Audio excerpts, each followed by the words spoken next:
Welcome to the Encore Audio Archives YouTube channel. I'm Taper Dave, and this is my channel. I've uploaded hundreds of talks here that I've recorded at meetings in West LA, and I've also recorded conventions starting in 2013. I've got a bunch of those up. And Walt and Mary Murray, the original owners of Encore Audio Archives, started the company in the 80s, and Walt recorded Joe and Charlie's and a bunch of stuff down in Vista, California. My sobriety date is June 20th of 1994. I hope you find something you like, so please like and subscribe to my channel and comment down below. If you want to hear something that I don't have or that you don't see, I'll see that I get it. Anyways, take care and have a great day if you want to.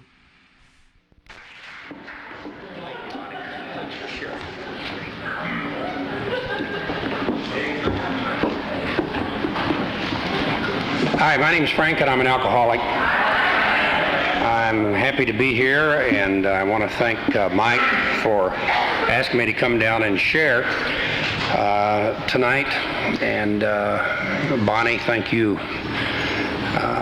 for what you had to say tonight, and congratulations to the birthday people, and welcome to Al and to Ed, and sort of overwhelming, isn't it, Al, when they yell at you like that? You should try it from up here with these lights blasting at me. So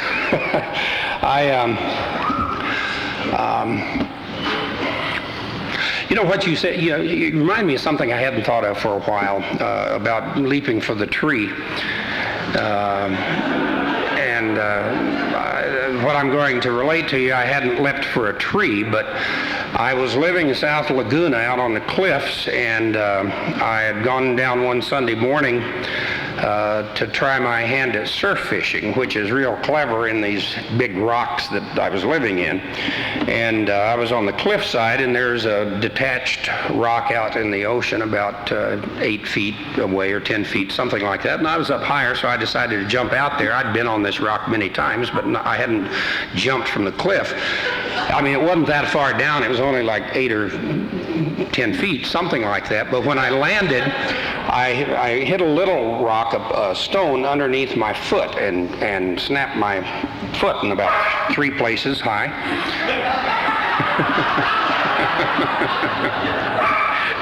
Yeah, same to you.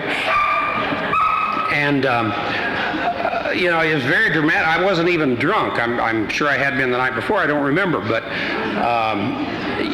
then, you know, here's a Sunday morning fairly early in South Laguna on a private beach, and I'm out there by myself on this rock, and the waves are pounding in and crashing like hell, and so, you know, I sort of slid off this thing into the surf and swam in around the cliff. There was a sea cave there, and I swam over to the beach and crawled across the beach and crawled up this cliff to get home, and called a doctor and went down and got my foot set, and he did it in his office.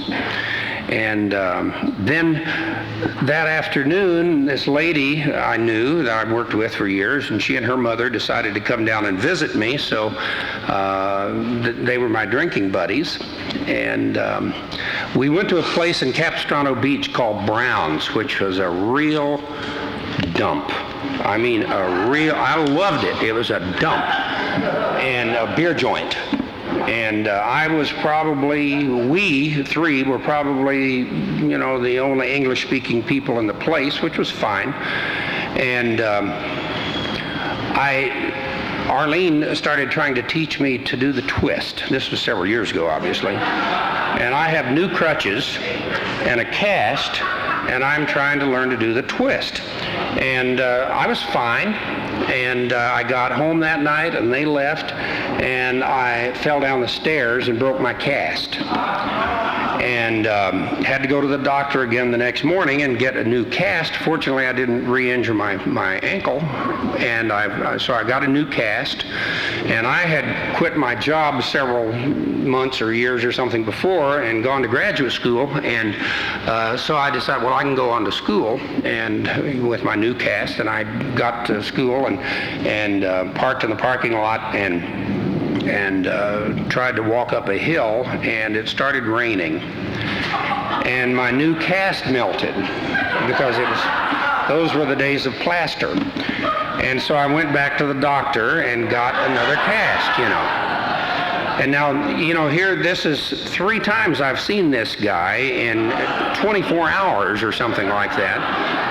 And I didn't connect any of that with drinking. It had nothing to do with alcoholism or drinking, And that's one of many, many things that happened to me over the years. I mean, hell, anybody could have an accident like that because I wasn't drunk when it happened. The stairs incident was something else. Well, they were narrow, and I had new crutches. So what do you expect? But anyway, those are the sorts of things that happen to me time after time after time after time. And, we all know about this sort of crap. It happens to us, whether we're bar drinkers, as I was, or home drinkers, as we often tend to become, after a period of time. And you also, you rang my chime a couple of times there, because another thing, I was a champagne drinker. Now, it was the cheapest crap you could buy. It was Jacques Bonnet's. Anybody else ever drink that stuff? All right. It sounded elegant, though, didn't it? Somebody told me it meant Jack Benny from Jack Benny from Cucamonga Vineyards or something. So anyway, I used to buy it by the case because you get 10% off when you buy it by the case, or I did then. And then I didn't consider myself a wino, but I was drinking that so I could go out and drink. And I would drink 2 glasses of champagne before I went out into the bars. And that got me started, the 2 glasses. They were 500 cc glasses. And they were big German crystal jobs. And, then I could go out and I could talk to people. And I could be somebody else. I didn't want to be who I was, but I could be somebody else because I was always somebody else. There's a big green fly up here crawling around. Maybe he knows something I don't know yet.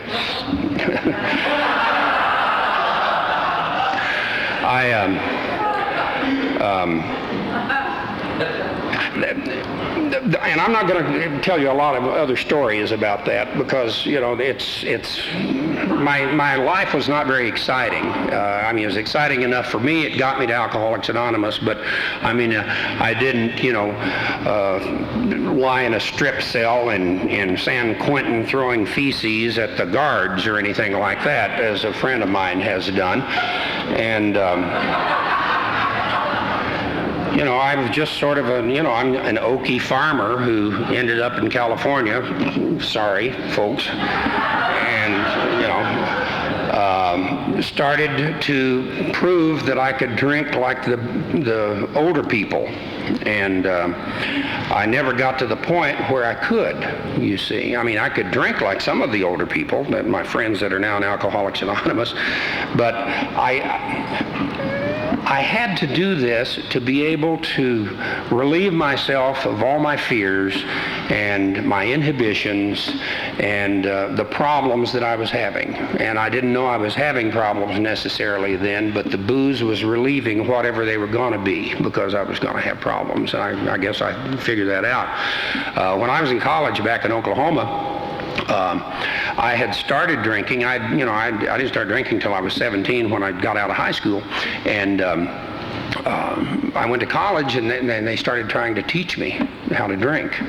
And interestingly enough, you've got a speaker who's coming here in a few weeks, whose name is Ansel. We were in college at exactly the same time. We got sober the same year, and he was in a fraternity across the street from mine. He was on the corner in their annex, and I was in a fraternity house. We didn't know each other until we came into Alcoholics Anonymous here in California.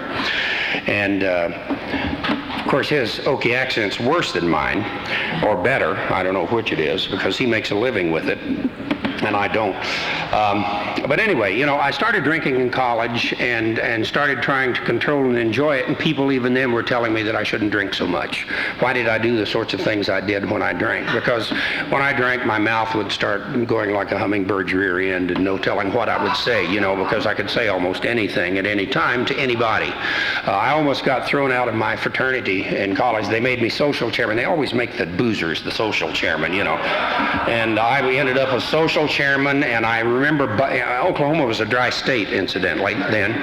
And I bought some sort of formula from an alum with bourbon and apple juice and all sorts of crap in it, and had it in our fraternity. And these were dry. You didn't drink in these houses.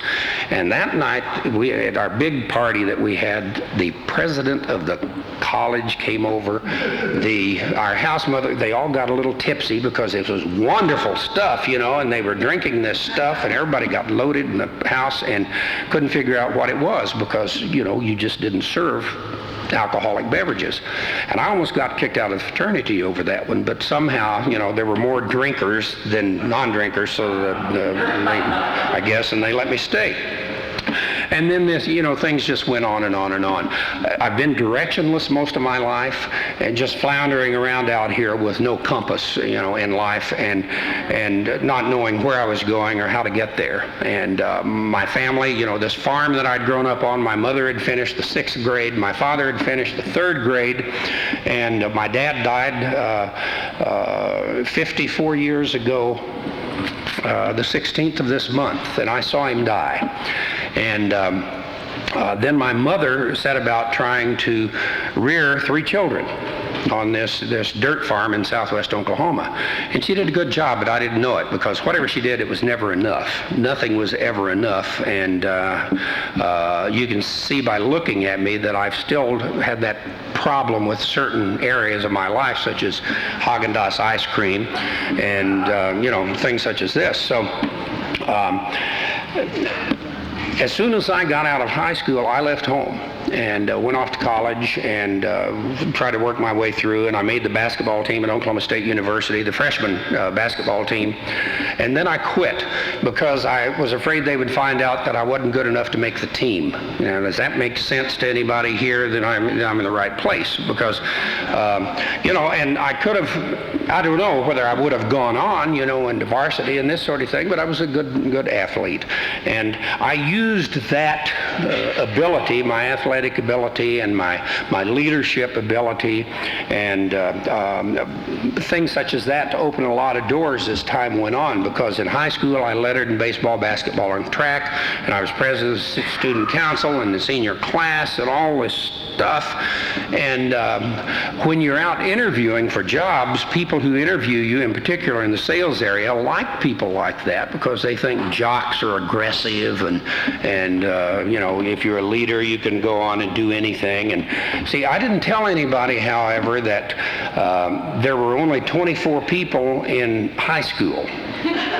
There were 11 graduating seniors, and it was my turn, you know, to be president. I didn't tell them that, you know, there was no junior class because they had both moved, you know. So,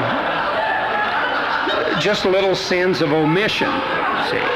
So they thought I was a big jock and a big leader. Now, I'd gone to this little dinky school for 12 years and knew everybody all my life, and then I'm out trying to be a salesperson or something, and I'm scared to death of the customers. I worked for Nabisco for several years. All I was trying to do was sell shredded wheat, for God's sakes, and I didn't have enough courage to go in and talk to the people in the stores who were doing the buying in those days. I mean, I would get in front of the store and I would say, I'm going to go in and I'm going to say this to him, and he's going to say this, and I'll say this, and then that son of a bitch will probably say this, and I'm not going to go in there and be insulted the way, you know, like that.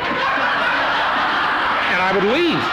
I would just go, and I would do that every day from store to store to store, and I wasn't selling a hell of a lot of product, you know. But I would, after the hard work like that all day, I would go down to my favorite watering hole and drink. And share all these experiences with my best buddies, Bill and Reggie, who were the bartenders. They were my best friends. I haven't heard from them since I got sober, but they were my best friends, and we shared, we solved world problems, universe, everything. And then at the end of the night at 2 o'clock, if I made it that long, I would go home, and many times I would sleep in my car at the end of the driveway, because you can't go home now, right? Because you're drunk, and they're going to know that you weren't calling on your customers all day, and that you've been in the bar drinking all night, and they're going to know. I was living by myself, see? But it made sense. See, it made perfect sense to somebody like me that they, whoever the hell they are, will know. And those of you who have slept in cars, and we had a speaker who was well known for years, used to talk about walking around like this a lot because he was sleeping in cars with his head on the armrest. But alcohol wasn't my problem, you see. I left that job, went to school, got a job got a job at Disneyland, and that was a fun job. I loved that job because I didn't have to think, just don't slam anybody's fingers in the door and, smile at them and act like you like them. That's as simple as it was. And then the next, I was running the monorail, and then the next thing that they made me a supervisor because I was a little older than the other people, and I was put in the University of Disneyland, which is the training center, and I loved that job because I trained 6,000 people every year, and lots of people came through that thing. It was just an assembly line training program. But we were teaching people to smile and be phony and act like they like you. So, I was a perfect choice for the job. And then I was put, when we opened New Orleans Square, they made me manager of the merchandising area over in the New Orleans Square section, so I opened that. And then after we got that thing open, Walt died in, I think, January of 1967 or something like that, and I got fired in March because of my drinking. And what broke the camel's back was there was something at one time called the Fantasyland Theater, and some of you may remember that. It was over in Fantasyland, sort of an innocuous nothing sort of place. But on Monday and Tuesday night when the park was closed, we used to show Disney cartoons and movies to employees' children through the Disneyland Recreation Club. And those in management, in particular in the training center, had to introduce the things. Now, I told you before that I'd gone to this little dinky school and really hadn't told anybody about it, and I'm having to introduce cartoons to these little beady-eyed children that are out there judging me, And I'm scared. I'm scared to death of them. So I would go to Howard Johnson's across the street, because Howard Johnson's had something they called double bubble hour. Double bubble hour was 3 shots for the price of 1, which is making money to me. I mean, that was like they were paying me to drink. So I would go over there. I would go over there and get ready for those little bastards, Sorry. This is not the sanctuary part of the church, is it? LBKs is what we called them at Disneyland. That means little, what kind of kids. So I would get ready for them, and I was usually okay, but I overshot the mark one night, and I introduced Fantasia, and I said something about the effing hippos and their effing tutus.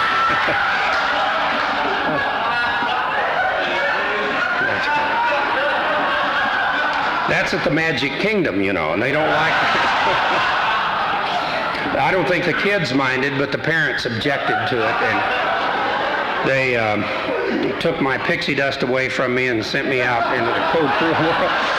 And I ended up, then I went to work for Blue Cross of Southern California, which was a good place, and I was in charge of training. And now I was there 5 weeks, and I ended up with hepatitis.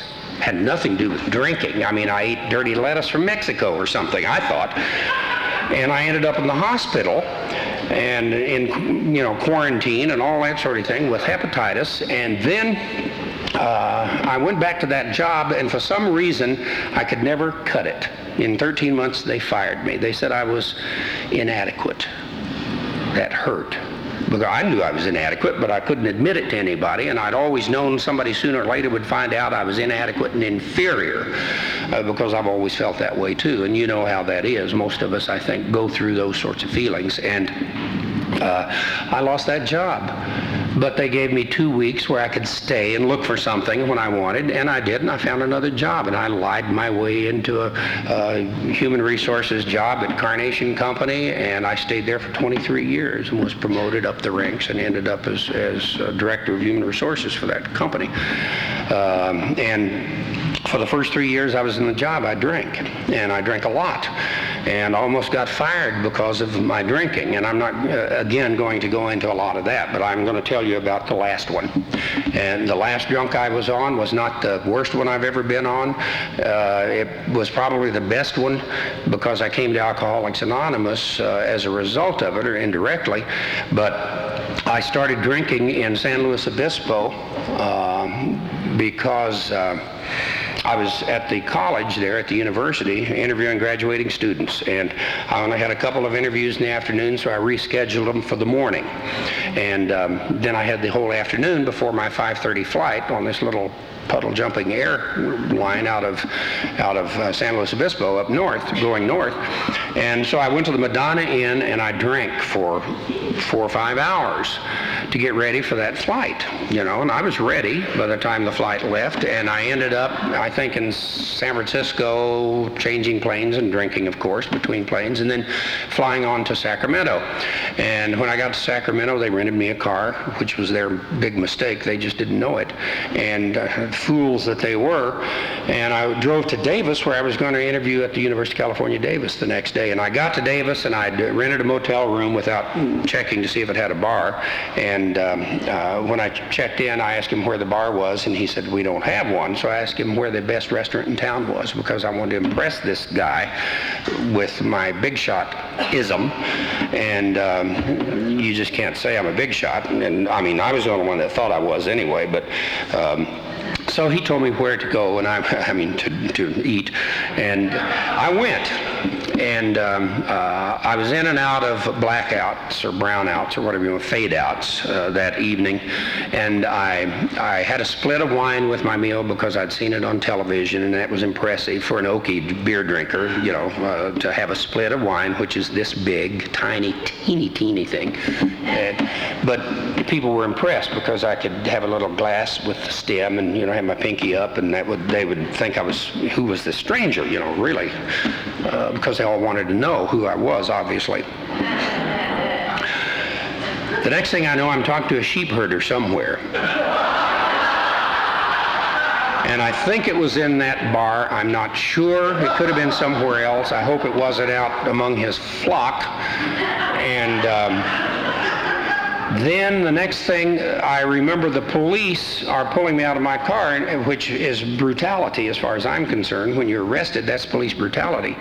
And I told them what I thought of them, and couldn't they get a real job somewhere, and things like that. And that's a mistake when you're handcuffed, and they said I fell and all that sort of thing. And I ended up in another drunk tank. They took me from Davis to Woodland to the Yolo County Jail, and I ended up in another drunk tank. And I've been in a lot of drunk tanks, and I've been in a lot of jails over the years, but I was carrying my leather briefcase and wearing my blue three-piece suit and impressing people, you know, by being a big shot. And I've been in lots of jails, and I drank in the hellholes. And this jail, when I got out the next morning, I walked away from the place to call a taxi because I didn't want the taxi driver to know I'd been in jail. See, it's always been important for me to impress other people. That's the way I grew up. Don't let anybody know what is going on in the family, ever. And hold your head up high and act like everything is fine. And you've heard that around here. It's fine. Well, that fine almost killed me, and almost kills most of us, I think, even when we get sober. This being fine, when, you know, when it has hit the fan and our lives are falling apart, you know, we don't know how to ask for help.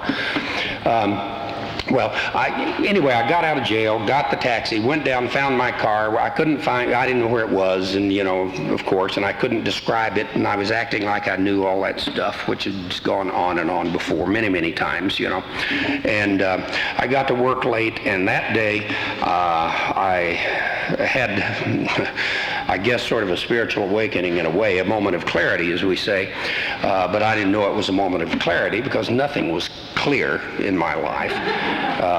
But I got through the day and I was sweating and I was smelling bad because I still had on the same clothes with blood on the shirt and that I'd been drinking in and sleeping in the drunk tank, and I was smoking 5 packs of cigarettes a day then, and I was a mess, and I was really representing the company, Carnation, contented cows and mother and God, that's Carnation Company. And I ended up on a plane finally, the longest day of my life, as many of them have been since then, but I ended up on a plane and I asked God to kill me, to make the plane crash, because that's my plea for help. That's the only thing this Okie farmer knew how to do, and I asked God to make the plane crash and get me out of this life because I couldn't handle it anymore. And I haven't told you a lot of the things, but the blackouts were worse, the drunks were getting closer and worse, and the hangovers were worse, and the fears were worse. I was having fights and all sorts of stuff. You look familiar. I'm not sure whether we ever, I don't remember a bottle at my throat, but I've had knives at my throat, And, this sort of thing happened to me, too. And yet I couldn't admit it. I couldn't admit this to me, that I was out of control, because Okies don't get out of control. We can handle our lives, you see. And don't let anybody know. We didn't even share anything in our family with each other. I never knew anything that was going on within the family. No affection, no overt affection, nothing demonstrative. I never got hugged and kissed. My mother hadn't either, I found out later. She didn't know how. So, it's that legacy that we pass on. And the plane didn't crash, obviously, but when I got off the plane, I was a different person and didn't know it yet, because I had asked for help the only way I knew how. And the next day, I went to work and told my best drinking buddy what had happened about that arrest. None of the other ones, but that one. And he suggested I call Alcoholics Anonymous. He didn't know anything about it either, but he had heard of it and I hadn't. And so I went home early that day because I'd worked so hard that week, And I went home early that day and called central office in Orange County. I was living in Anaheim then. And they asked me where I lived, and I told them it was none of their damn business. Why did they need to know, Because I thought they were going to send a Skid Row wino carrying little religious tracts, wrapped up with pretty paper and stuff, and they were going to try to save me. And because I'd been through that all my life in the fundamentalist section of Oklahoma, I was saved twice a week for years. Wednesday night prayer meeting and Sunday morning, because I used to do things behind the barn. My mother said it was going to make me go blind if I didn't quit doing it, So I'd have to go get saved again and then after a point, they start expecting you to come forward, and they would have the altar call, which is you have to go down and give your soul to whatever, and they would ask the sinners to come forward. I thought they all turned and looked at me. They may not have, but I was just such a fixture there. And then finally I just quit going to church. I didn't quit going behind the barn.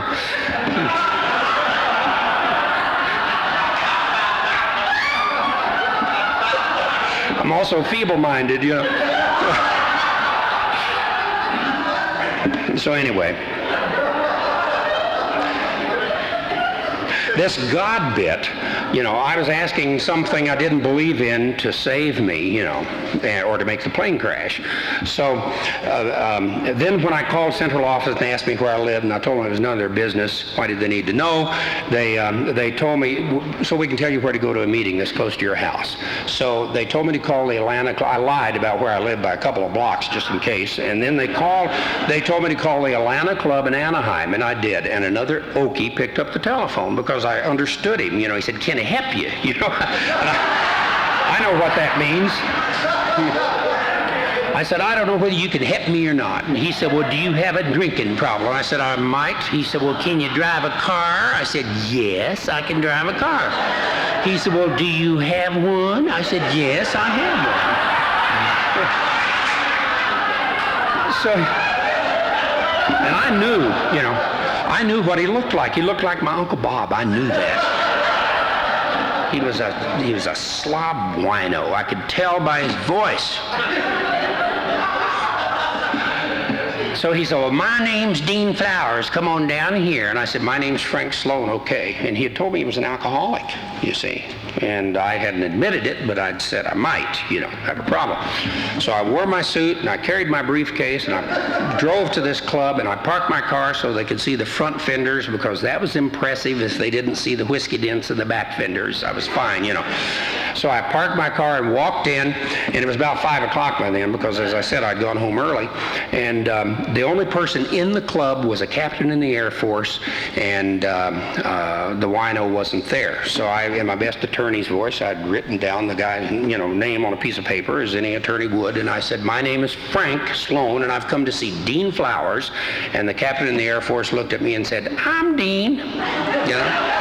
And I wasn't expecting it. I didn't know what to do, because I'm not an attorney, and I didn't tell him I was, but I had my attorney look on. You know how we are. I have been a brain surgeon, an astronaut, a test pilot. I'm glad I wasn't doing that day, because he's got on wings. And he called the manager down, and I thought, well, now we're getting somewhere. I'll get my answers, and I can get out of this damn place. So the manager came down, and he was an ex-convict, and he had an oxygen tank, and he was mean and ugly. And they took me into a little shake and bake room, which were what I call those were the recovery rooms pretty much. And they started explaining the big book Alcoholics Anonymous to me, and I didn't want to know about it. I didn't know anything about this book. I didn't want to know anything about this book. Just tell me what I'm supposed to tell the judge, and I'll get out of here. They said, come back to the meeting that night. And I went back, and a woman talked. I didn't hear her, because I was thinking about my problems, as we do. And then after that, they took me to a coffee shop and made me drink coffee for 6 months that night. It was a long, long night, because I'd just come off the booze, and I was smoking like a fiend, and I'd had 40 gallons of coffee, and they surrounded me, he and another guy named Cliff, who was another Okie, and they surrounded me, and they started talking in this coffee shop about alcoholics and being drunks and Alcoholics Anonymous, and they embarrassed the hell out of me in public. They were saying these things, laughing and talking about God out loud, and I was dying. What are people going to think? What are people going to think of me? I've always been that way. What are people going to think of me? See? They let me go at 2 o'clock in the morning, and I went home and got up the next day and had to go on a business trip, and Dean had told me, don't drink, whatever you do, and I made it for a few days, 6 days, and then I drank. I was with my boss, and then I lied about the drinks when I got back, because Dean asked me how the trip went. I said, fine, and he said, did you drink? And I said, of course not. And then I carried that lie with me the first year in Alcoholics Anonymous. Dean gave me the book Alcoholics Anonymous and told me, he wrote in it, Dear Frank, between the covers of this book, you'll find the answers to any problems you'll ever have. Love, Dean. And I told him I couldn't take the book, and he said, why? I said, look at the cover, for God's sakes, And Al, if you've got a book, you know what I'm talking about, because it's got these big white neon sign letters that are flashing Alcoholics Anonymous on an anonymous program, right? And he said, turn the cover over. So I did. Then he said, now in the first 164 pages, you'll find the answers to any problem. So when you get on the plane, you go through that book. When I went on the plane back to meet the judge, you see. So I get on the plane, and I open the book, and I do a real good job through the foreword and all that sort of thing until I get to chapter 1. Page 1 is fine. Page 2, it says Alcoholics Anonymous in these big black letters at the top of the page. And I'm trying to read this book in a plane with all these people, and I know they're dying to know what I'm reading, right? Because we're the center of the world, and everybody is vitally interested in all our business and everything we do. So I always have to have this facade. So I get through the damn thing somehow, and I couldn't find that part of the book that said what the judge was going to say to me and what I was supposed to say in response. That's what I was expecting to find, because he said you'll find your answers. So I called AA when I got to Davis and checked into the motel, and got a woman finally after the answering people got her, and she got a guy to come over and spend the evening with me, talking me through my fears, which is the caring and sharing of experience, strength, and hope that we find in Alcoholics Anonymous. A man that I haven't seen since, but he spent his whole evening with me. And he was the dean of the School of Veterinary Medicine at Davis, and my car had ended up on his parking lot when I had been arrested there 3 weeks before, because they never impounded my car. And his story was very similar to mine. It's another one of those coincidences, you know, when God wants to remain anonymous. We call it a coincidence instead of a miracle. And this man talked me through my fears. He didn't allay them, but he talked me through my fears until 2 o'clock or so, and told me things would pass and it would be okay.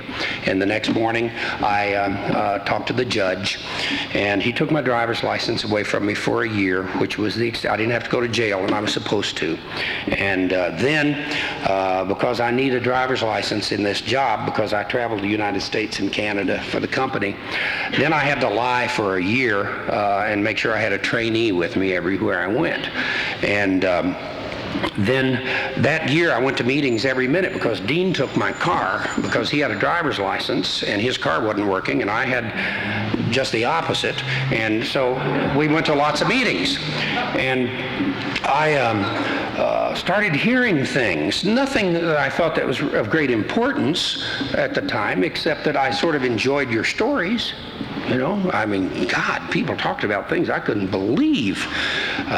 Then one day, somebody talked about being a bedwetter. I was a bedwetter when I drank. I couldn't admit that to anybody. You don't go to work and tell your boss, guess what I did last night, you know. Somebody shared it from the podium, and I identified with that. You know, and the shame and all the things that went on, and then suddenly things started making sense to me, not just because of the bedwetting incident, and I don't want to get off into that, but other things as well, because I just opened my mind a little bit, just a tiny little bit, because I sort of liked the people. You were fun, and you didn't judge me that I knew of, and things were working pretty good, and I was enjoying the meetings. I was out every night, 3 times on Saturday and 3 times on Sunday, and lots and lots and lots of meetings. And then at the end of that first year, Dean started talking about my first birthday, and I had to admit to him that I'd had those 4 drinks, and all he did was say, we'll change the date, and I expected him to publish it in the Orange County Register, you know, and because I thought everybody remembered my date. See, that's the kind of ego I have.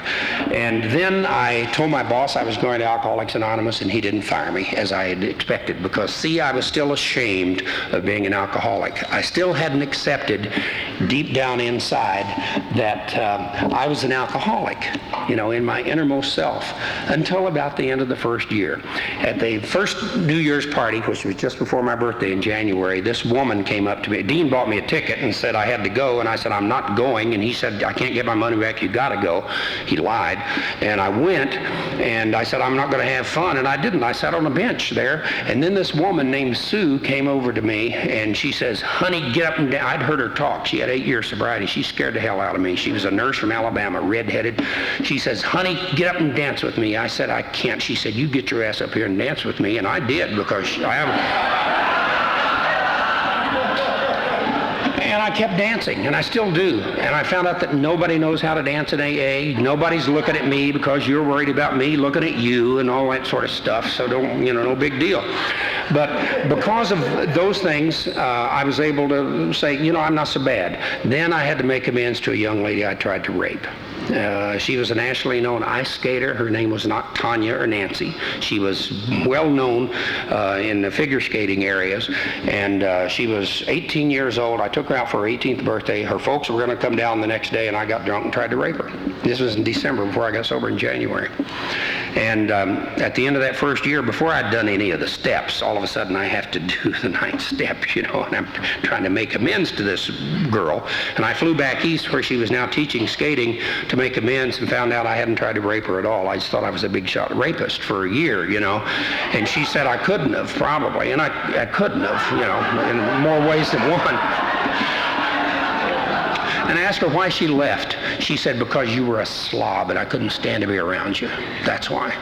See, and that was happening to me more and more as time had gone on. After the first year, I met my real sponsor. Now, here I'm impressed because the captain in the Air Force welcomed me in, and the dean of the veterinary school at Davis spent some time with me. And then I get a sponsor who spent 22 years in prison. And this is the man who taught me about love.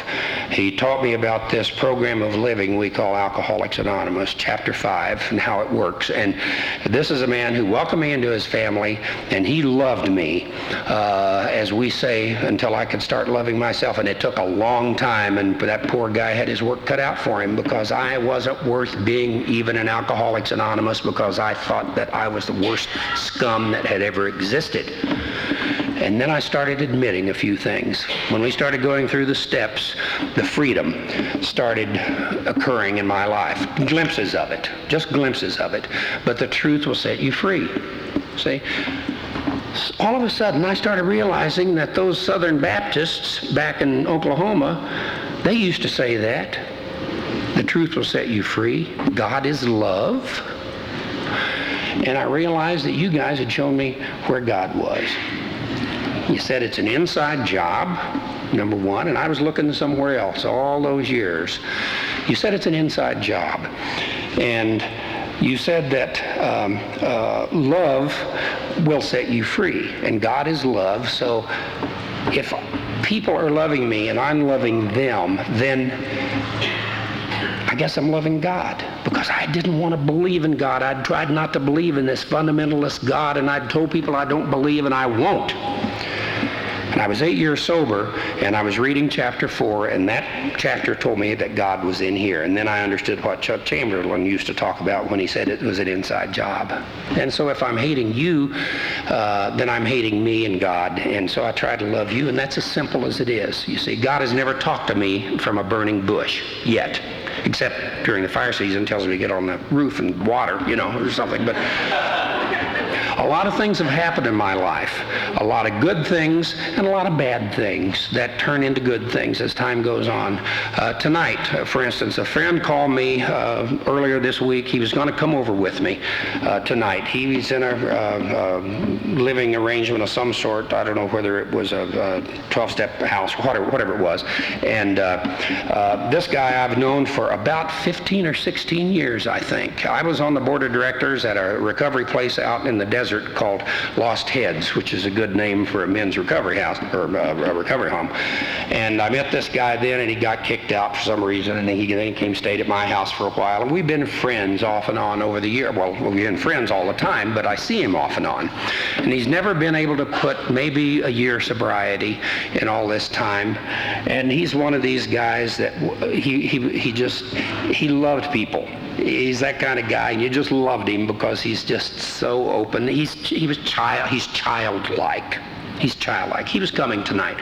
Wednesday was his birthday, and he had a stroke.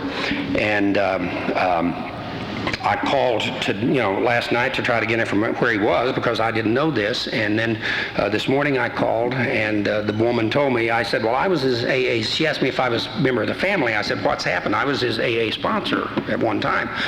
And she said he'd had a stroke. And then I called his mom, and his mom is a member of the program, and she's here tonight. And this guy has helped me immensely over the years.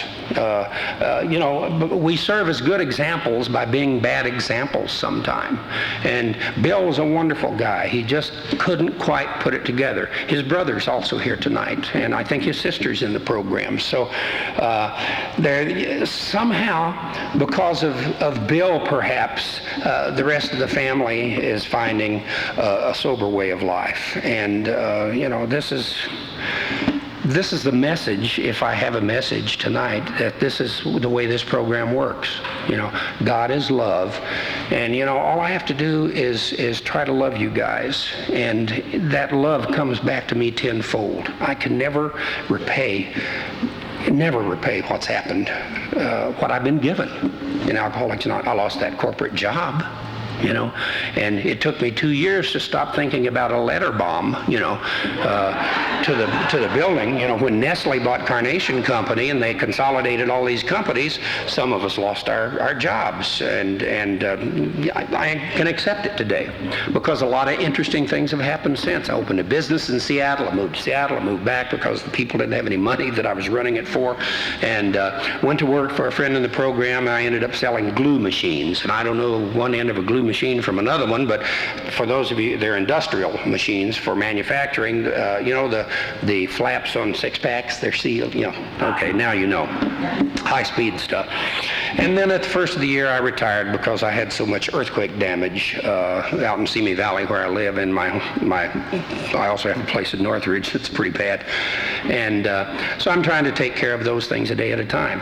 I'm going to more meetings now that I'm retired than I have for the last few years, and it's fantastic. New meetings. We're taking meetings to my friend Sue, who's been bedridden for 15 and a half years in Orange. We've been taking meetings to her for that period of time, and we just started a new one because she was sick of the same bunch that have been coming down there all those years.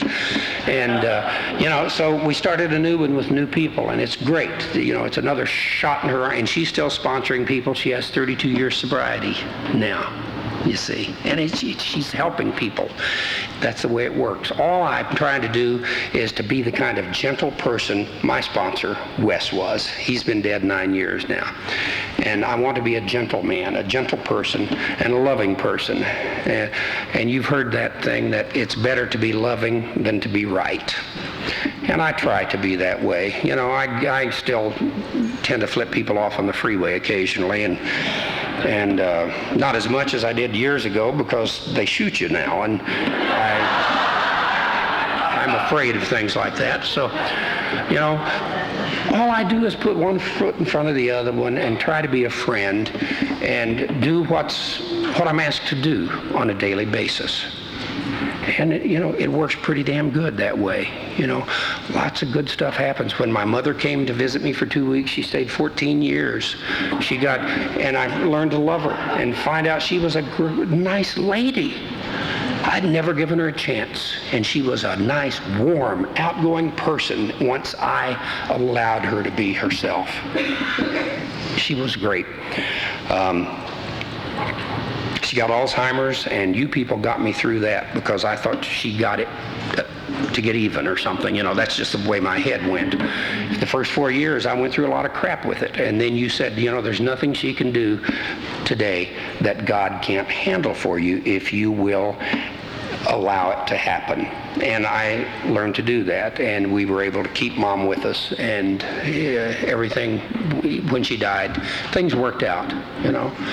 I'm trying to be a loving person today, and you people, thank God, keep me on the straight and narrow pretty much because you don't take any of my crap. And I like that. I want to again thank you for allowing me to come down here tonight. And Al, I hope you'll come back. You know, somebody will tell your story sooner or later. The feelings, as Bonnie said, are the things that we start identifying with. Not the drinking stories necessarily, but the feelings. And that's what I've learned to do, is to feel, instead of fear and guilt and remorse and anger, I've tried to, you know, I'm beginning to learn to feel hope and compassion and love. And not all the time, but most of the time. And for that, I'm grateful. God bless you. Thank you.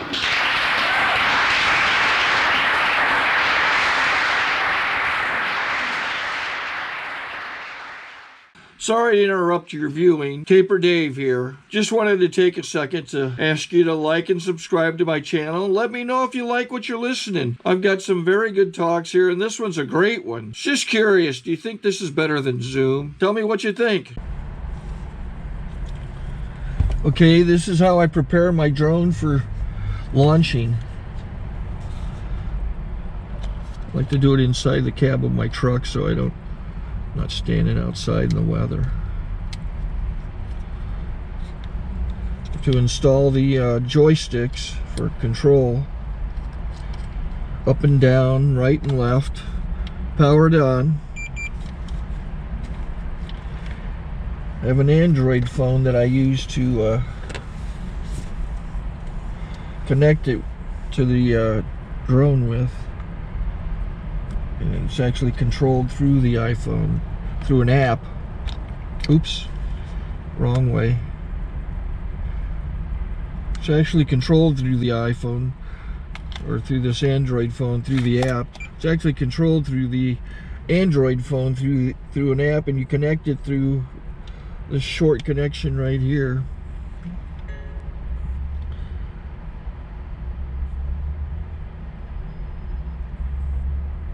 Remote control connected.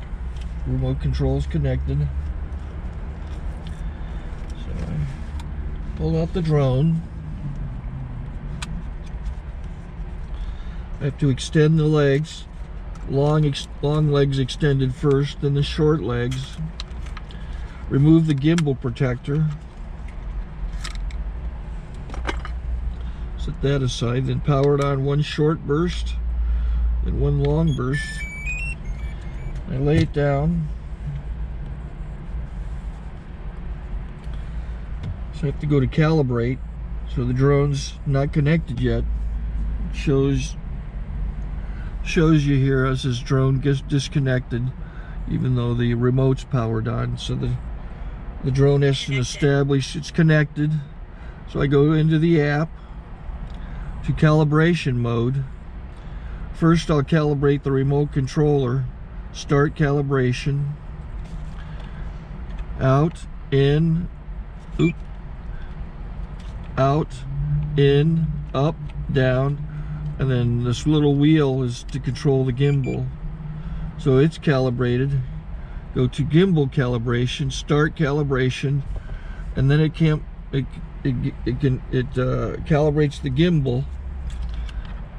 I don't know if that shows up. The gimbal's moving all over the place.